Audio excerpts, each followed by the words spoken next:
Shri Venkateswara creations banner అధినేత దిల్ రాజు తమ్ముడు SVC ప్రొడ్యూసర్స్లో ఒకరైన శిరీష్ ఇటీవల ఒక ఇంటర్వ్యూలో పాల్గొని చేసిన కామెంట్లు ఇప్పుడు వైరల్గా మారుతున్నాయి. తాజాగా మైత్రి మూవీ నిర్మాతలు తమను మోసం చేశారంటూ ఆవేదన వ్యక్తం చేస్తూనే అసలు నిజాలు బయటపెట్టారు శిరీష్. తాజాగా ఒక ఇంటర్వ్యూలో పాల్గొన్న శిరీష్ మాట్లాడుతూ, మైత్రి వారిని నమ్మి మేము మోసపోయాము, వాళ్ల వల్ల మాకు కోట్లల్లో నష్టం కలిగింది అంటూ చెప్పటమే కాకుండా ఏ చిత్రాల ద్వారా నష్టపోయారు అనే విషయంపై క్లారిటీ ఇచ్చారు. శిరీష్ మాట్లాడుతూ, నాగ చైతన్య నటించిన సవ్యసాచి మూవీకి మైత్రి వాళ్ళు 5.5 కోట్లు అడిగారు. అయితే నాగ చైతన్యకి ఉన్న మార్కెట్ ప్రకారం ఆయన మీద అంత పెట్టలేమనుకున్నాం.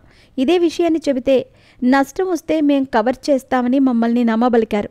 దీంతో వారు చెప్పిన మాటలను మేము నమ్మాము. అందులో భాగంగానే వారు చెప్పిన ధరకే మేము సినిమా హక్కులు కొనుగోలు చేశాము.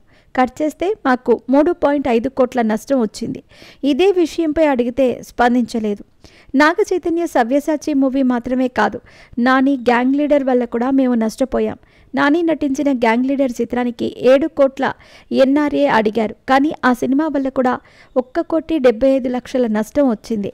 అలా మొత్తానికి మాకు మైత్రి వల్ల మొత్తంగా 5,25,00,000 మేర నష్టం వాటిల్లింది అంటూ శిరీష్ ఆవేదన వ్యక్తం చేశారు. ఇక ప్రస్తుతం ఈ విషయాలు సోషల్ మీడియాలో వైరల్ అవ్వడంతో నెటిజన్లు ఇండస్ట్రీలో బడా నిర్మాణ సంస్థగా పేరు తెచ్చుకున్న మైత్రి మేకర్స్ ఇలా మోసం చేయటం ఏంటి అంటూ కామెంట్స్ చేస్తున్నారు.